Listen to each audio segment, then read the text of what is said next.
1 Peter chapter 2, and we'll start in verse 11, and we'll just read this, and then we're going to discuss, kind of break it down, talk about it a little bit. Okay, dear friends, I urge you as foreigners and exiles, remember, as foreigners, we are foreigners in this world, and as when you are living in another country, you have different cultural adaptation, you have different cultural perspectives, different language, different ways of viewing the world, and we should be foreigners in this world as well, because we belong to another kingdom. And so we are foreigners in this world, and our culture, our words, our attitudes should reflect that we are from another culture. We are from another place. So, dear friends, I urge you as foreigners and exiles, abstain from sinful desires which wage war against your soul. Live such good lives among the pagans that though they accuse you of doing wrong, they may see your good deeds and glorify God on the day he visits us.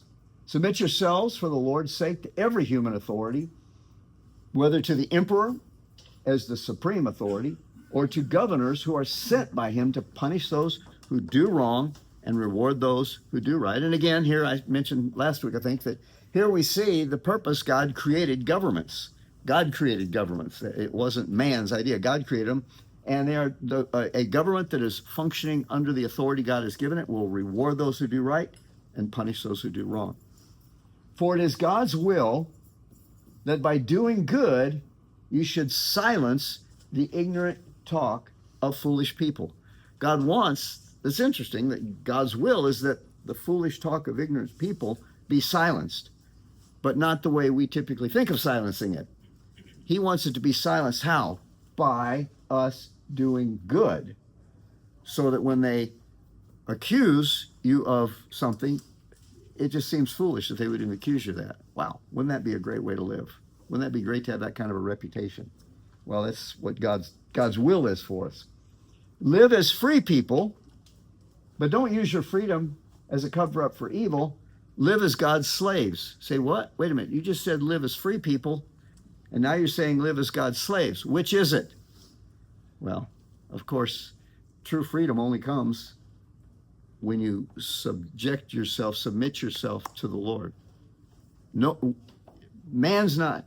It's impossible for man to live free. And by that, what I mean is, you're going to be a slave to somebody because we were created to be a servant to somebody. You're either a servant to yourself, to your own, the sinful desires. You're either in bondage to those that you can't control those, as Paul talked. I don't do what I want to do, and I do what I don't want to do. You're either in bondage to yourself, or there are those who are actually in bondage to the enemy, or we choose to submit ourselves to a loving God, and we become his servant or his slave. And so it's impossible for a person to truly live free, because when you think you're living free, you're just in bondage to your own desires and your heart being deceitfully wicked above all things. So submit yourselves to God. Live as God's slaves. Show proper respect to everyone. Love the family of believers. Fear God and honor the emperor. Okay, so we talked about, let's go and kind of break down the first part of this. Dear friends, I urge you as foreigners and exiles to abstain from sinful desires which wage war against your soul. So those sinful desires within us that we feel like are going to, that temptation comes along to do something or to respond or react in a certain way. And boy, you just think, boy, that's what I need to do. That's really going to, sounds good, doesn't it? But what happens as soon as you do that, then you go, oh, anybody, am I the only one in here? Okay, y'all looking at me like, I don't know what you're talking about. I don't know what you're talking about. And then when you do it, you go, what was I thinking? And of course, then you realize I wasn't thinking. That's what got me into trouble. And so in the same way, he says that these sinful desires actually wage war against us. They're within us. And I think it was Clement, I think, of who said this. He said, it's not only incumbent upon us to control the beasts of the field. The Lord said, subdue the earth. He said, it's not only incumbent upon us to subdue the beasts of the field, but also to subdue those wild beasts which rage within us. Can you relate to that? We've got just this stuff within us And that's what in the New Testament picture of the Old Testament was taking that promised land, conquering, knocking down the walls and conquering all the enemy on the promised land. Well, the New Testament picture of that is we are that promised land. It's conquering our soul.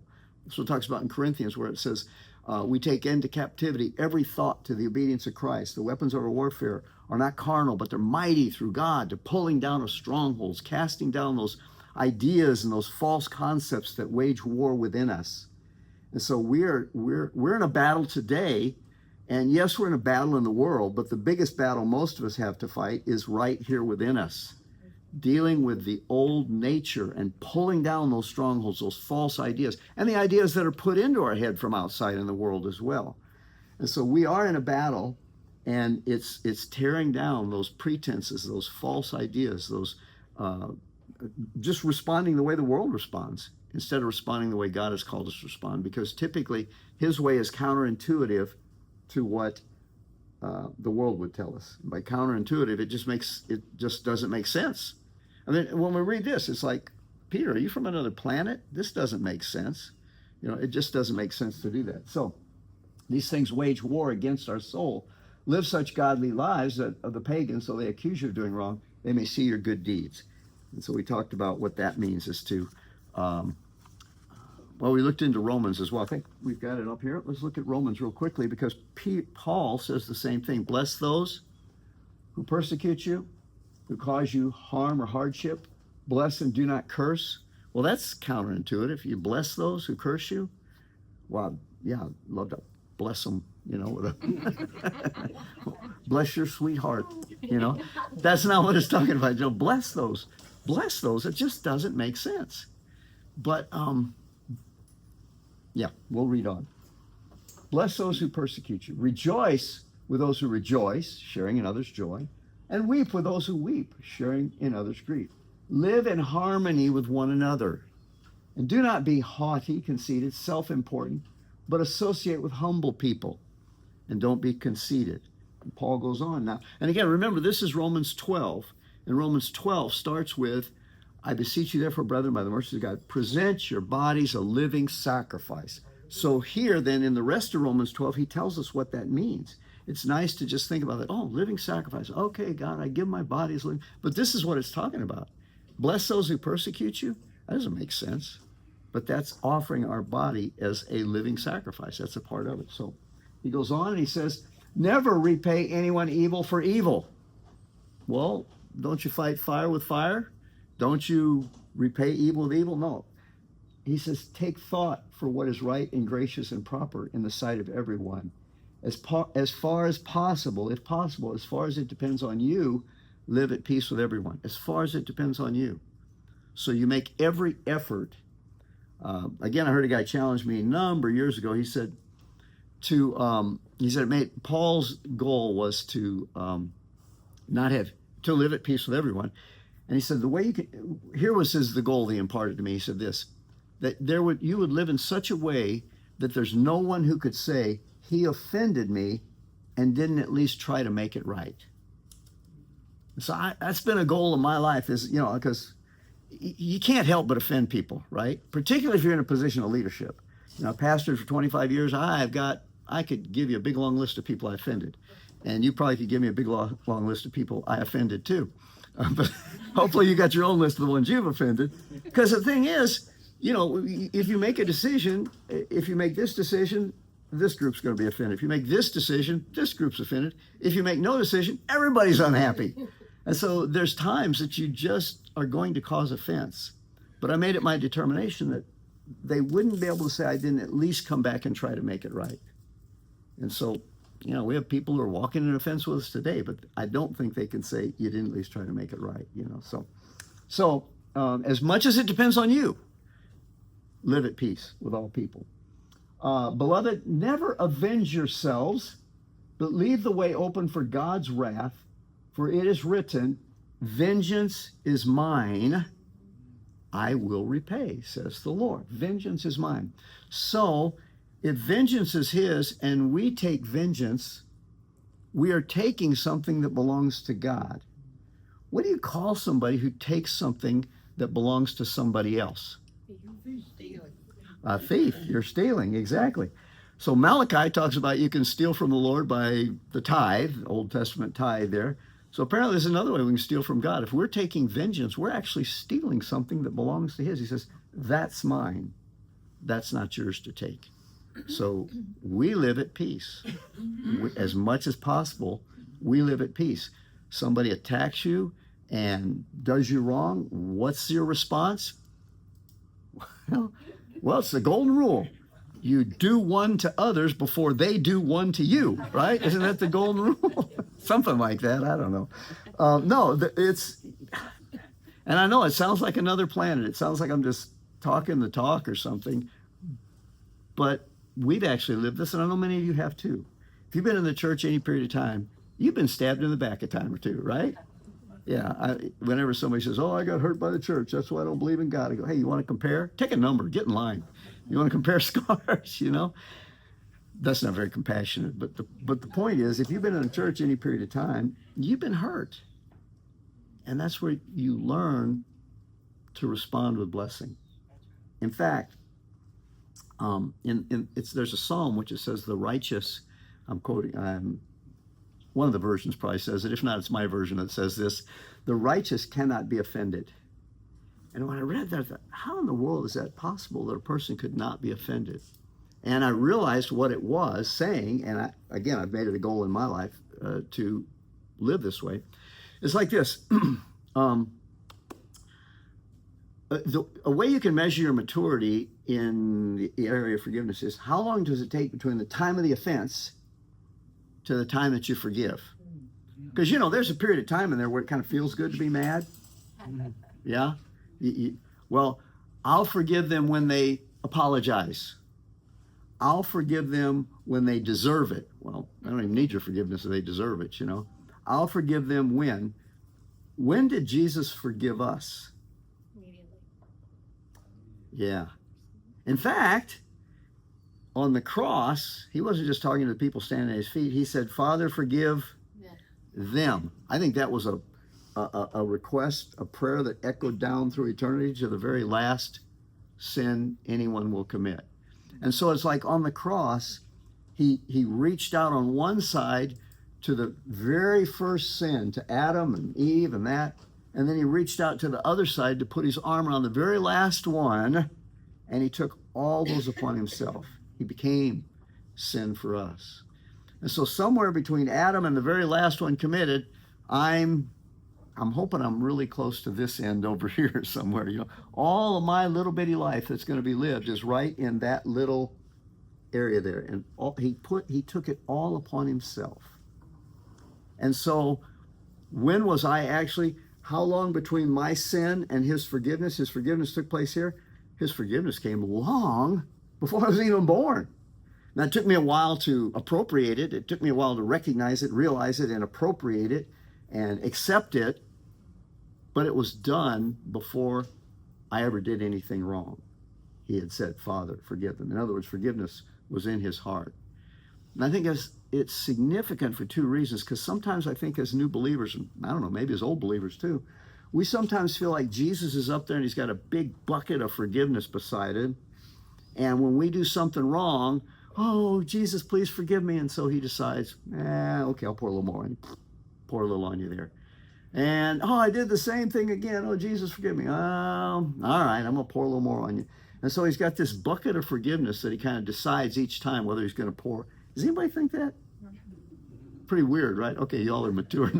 Okay, well, I did think that. I kind of got that picture, when I was a kid. I thought, well, that's just kind of it. And I just hoped he didn't run out, as he was ladling out his forgiveness on me, But I knew eventually he'd get tired of, no, this is the 25th time you've done it today, and I'm tired of dumping the bucket. You're not going to get any more, But when you realize, no, it was all on the cross.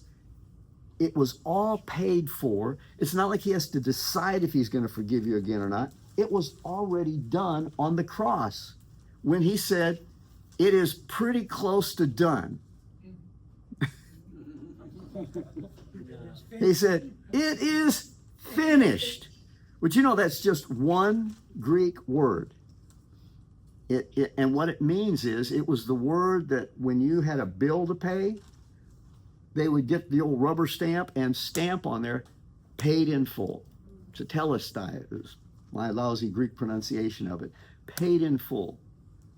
And so what he was saying is, this is precious, paid in full. Because he didn't just take our sin upon him, it tells us he became sin for us. When it was nailed to the cross, he said, paid in full. It is all taken care of. So there's no decision to be made. There's no, he says this, if we confess our sin, he is faithful and just to what? Forgive us and cleanse us. And so we just confess it. It's not like we have to beg him to forgive us or anything like that. And that just means we agree with him. Just means, wow, that was wrong, God. I did it again. And then he forgives, he cleanses, it all comes, it's all done. So the point I was making is this. I realized the time between my sin and his forgiveness was, his forgiveness came even before I did anything wrong. So I realized if I'm walking in such a state of forgiveness that if you wrong me, I've already forgiven you. In other words, I took care of that before I even knew what it was going to be, before I even knew what was coming. And I have a lot of goals in life, don't I? That's been a goal in my life, is to live in such a way that you can't really offend me. Now, I have a big advantage because I'm kind of dull sometimes. People will say things to me, and someone will say, what did you understand what he said? He goes, yeah, he didn't mean it that way. I'm kind of, later I find that he did. But it's if you can live that way to where you've forgiven already, I'm walking in forgiveness. Why? Because I've been forgiven. I've already been forgiven. So therefore, I walk in that forgiveness. So when an offense comes, I don't have to decide. I don't have to wallow in grief, or it's already done. It's already forgiven. Does that make sense? And that's the way we can live at peace with everyone and realize I don't take vengeance. It belongs to the Lord. And if something needs to be done, he'll do it. Paul also says this. He says, judge nothing before it's time. Because you don't really know what the outcome is. You don't know what somebody else's heart is. But in the end, it's all going to be revealed. And all of the balance, all of the injustice that's taken place in this world, God has a marvelous way of he's going to bring all the scales into balance at the end of it all. And so I can rest in that. I don't have to try to make sure everything's right in this world, because he's going to bring it all into balance. So vengeance is mine, I will repay. But if your enemy's hungry, feed him. If he's thirsty, give him drink. For by doing so, you'll heap burning coals on his head. Oh, I like that part, right? Burning coals on his head. What does that mean? Yeah, I've heard all kinds of explanations. And frankly, nobody really knows. We've got this explanation and it's that explanation. I heard somebody say, well, in the Old Testament, they used to carry their hot burning coals on their head, and go to start the fire. Not if they were smart, they didn't, I don't believe that one, And so there's all kinds of explanations. But the one thing we do know is this: it wasn't a curse, because that would be totally contrary to the whole passage. So it was something of a blessing to heap burning coals on somebody's head. Doug? Well, a few weeks back I told you about my ex-boss calling me after 40 years to apologize for how he treated me, because I had called him and asked him to forgive me because of the way I was talking about him. He remembered that. It took him a long time. Yeah. But the burning coals kept reminding him. I think that is exactly what it means. The idea is that by us living in such a way that they are confronted by their own evil and wickedness, and silencing the talk of foolish, ignorant people, that it melts their heart. It brings about a softening. And I usually don't like to talk about current events and things that are happening, because I don't know, it just seems like they're exploiting it and you're just trying. But what's been going on in the church with this Charlie Kirk thing is amazing.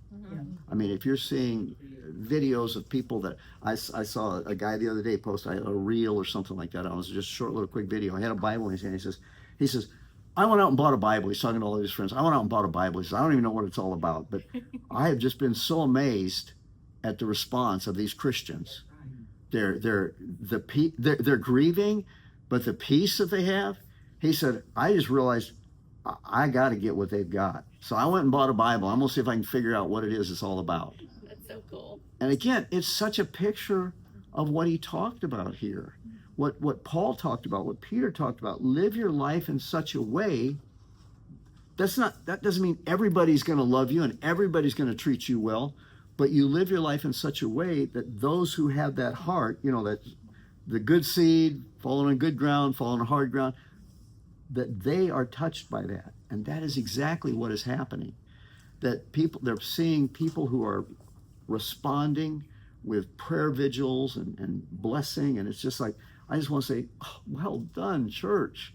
We always love to, we're a group of people that kind of love to feel bad about ourselves. So when the church is really doing a rotten job, we love to just point it out. Well, when the church is doing a good job, like it has in this flood recently, man, the church is still at, Josh, well done, body of Christ, well done, family of God. And in this thing here too, worldwide, it's making an impact. I'm hoping that this might be a foreshadowing of a real awakening in our nation and literally around the world. We're beginning to see it. The only thing that makes me think it might not be is that the church is in favor of it so far. And usually when there's a new move of God, the church is the first one to reject it. So check it out. Look at the history of it. Sadly, that's the case. Whenever there's a new move of God and God's doing something really amazing, the church is always, well, that ain't the way I've always done it, so I don't know about that, Takes them a while to kind of get on board. But anyhow, we're praying that's really it. Good things are happening. So let me just close with this, because kind of what he's saying here is, a way you could phrase it is, the Lord always challenges us to minister or to battle, because we're at battle with ourselves, we're fighting against us, in the opposite spirit. And that kind of gives us a way to determine what our response should be. For example, he says, when someone curses you, what do? Bless. You bless. When someone's mean to you, you're kind to them. He said, I send you out as lambs among wolves. That's pretty opposite. Yeah. I read a card one time that says, we're being sent out as lambs among wolves, and we're going to get creamed. It would make sense. We would get creamed, but no. So he talks about ministering in the opposite spirit. If somebody hits you on one cheek, what would the spirit be? Turn the other cheek. Turn the other cheek. So the spirit would be that of aggression. The spirit would be that of anger. And you minister back with peace. If you want to be great in the kingdom, what? Be a servant. If you give, what will happen? You receive. It's this opposite of what is, again, counterintuitive, what would seem the opposite of what naturally is. And so in the same way, throughout Scripture, he talks about either waging war in the opposite spirit or in dealing with ourselves as well. We just minister in the opposite spirit. So when someone is attacking, what are you doing? You're bringing peace. And so anyway, it's just it. And here's the deal about it. I'm going to give you a couple stories that really impressed me when I heard it. I think it was Watchman Nee. It's been years ago I read this story, but someone came to him. He was a Chinese guy. And you know how they have terraced rice fields over there? Boom, boom, boom, boom. And the guy who had a rice field below this Christian brother, when this Christian brother would water his rice field, this guy would go and knock down the barrier so that all his water ran down into this guy's rice field.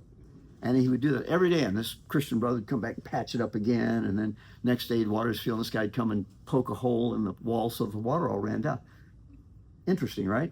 So he comes to his pastor. He goes, my neighbor is doing this to me. And what should I do? And how do I handle this? And this is terrible. And blah, blah, blah. Justice, righteousness. We need, I'm righteously indignant.